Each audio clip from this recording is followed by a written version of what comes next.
जांदात को जब पता चलता है कि सुंदरी ही वही लड़की है जिससे बादशाह मोहब्बत करता है, तो उसके दिल में ये डर बैठ जाता है कि अगर बादशाह को सुंदरी के बारे में पता चल गया तो वो सुंदरी को उसकी बहू बनाने में एक सेकंड नहीं लगाएगा। इसलिए जांदात मुर्ख और बादशाह का रास्ता साफ करने के लिए सुंदरी और गुलाम का निकाह करने का फैसला करता है। उधर दूसरी तरफ से बादशाह एक बार फिर से सुंदरी को ढूंढने के लिए सुंदरगढ़ से बाहर चला जाता है। जांदात मौके का फायदा उठाते हुए बादशाह की गैर मौजूदगी में सुंदरी और गुलाम का निकाह तय कर देता है। सुंदरी अपने निकाह की खबर सुनकर बहुत खुश होती है, मगर गुलाम बादशाह के लिए परेशान हो जाता है। उसके दिल में ये डर बैठ जाता है जब बादशाह को गुलाम और सुंदरी के निकाह के बारे में पता चलेगा तो वो वावेला मचा देगा। रात को सुंदरी और गुलाम का निकाह हो रहा होता है। उधर दूसरी तरफ से बादशाह भी घर को लौट रहा होता है। खुर्शीद अपने हाथों से सुंदरी यानी अपनी बेटी को सजाती है। उधर गुलाम अपनी अम्मा से ये कह रहा होता है कि अम्मा, मैं बादशाह के साथ ठीक तो कर रहा हूँ। बादशाह ने बचपन से लेकर आज तक मुझे किसी चीज की कमी नहीं आने दी। उसने मेरे साथ भाइयों जैसा सलूक किया। गुलाम की अम्मी गुलाम से कहती है, बेटा अगर ये बात तुम्हारे इल्म में होती कि सुंदरी ही वही लड़की है जिससे बादशाह मोहब्बत करता है, तब तो उनके साथ गलत कर रहा होता।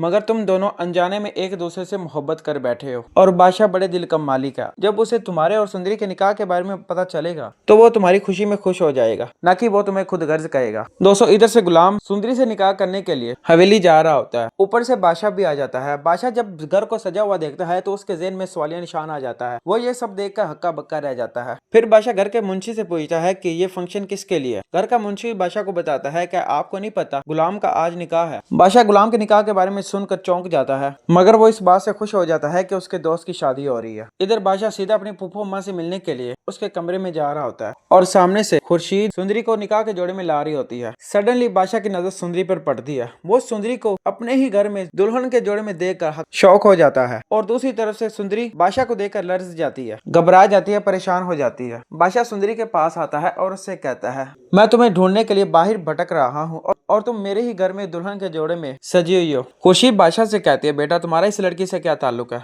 बादशाह कहता है, बहुत गहरा ताल्लुक है पुप्पो अम्मा। ये वही लड़की है जिसकी बातें मैं आपसे किया करता था, अपनी मोहब्बत के बारे में बताता था। खुर्शीद ये सब सुनकर सहम जाती है। उसके पास बादशाह को कुछ कहने के लिए कोई अल्फाज नहीं होते। दोस्तों, ये थी गुलाम बादशाह सुंदरी के नेक्स्ट एपिसोड की प्रेडिक्शन और रिव्यू, जिसको मैंने अपने थॉट से एनालाइज और प्रेडिक्ट किया। वीडियो अच्छी लगी हो तो लाइक कर देना, साथ में चैनल को जरूर सब्सक्राइब कर देना।